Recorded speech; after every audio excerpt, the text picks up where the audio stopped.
4 নম্বর প্রশ্ন। আসসালামু আলাইকুম শেখ, ফোনে লুডো খেলা গুনাহ হবে? ওয়ালাইকুম আসসালাম ও রহমতুল্লাহ বরকাত।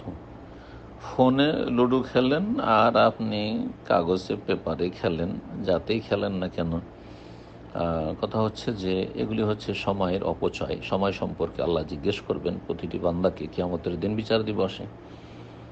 তারপরে এগুলি হচ্ছে ওয়াসুদ্দাকুমান জিকিরিল্লাহ, আল্লাহর জিকিরে বাধা দানকারী বিষয়। যখন মানুষ খেলাধুলাতে মেতে যায় তখন আল্লাহর জিকির থেকে গাফিল হয়ে যায়।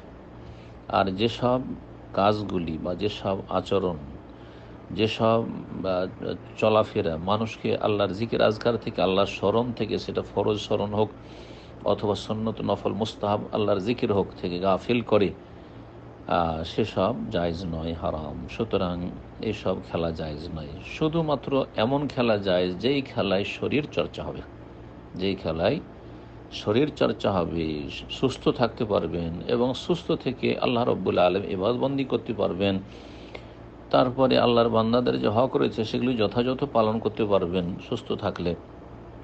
এই জন্য ওই সব খেলা শুধু জায়েজ, বাকিগুলো সময়ের অপচয় এবং আল্লাহর কাছে হিসাব দিতে হবে। সময়ের একটা দিক হচ্ছে যৌবন, তার হিসাব দিতে হবে। সময়ের একটা দিক হচ্ছে আয়ু, নবী সাল্লাল্লাহু আলাইহি ওয়াসাল্লাম ওমর ফি মাফনা, জিজ্ঞাসা করা হবে রবের কাছে। আল্লাহ যেন আমাদের সকলের হেফাজত করেন।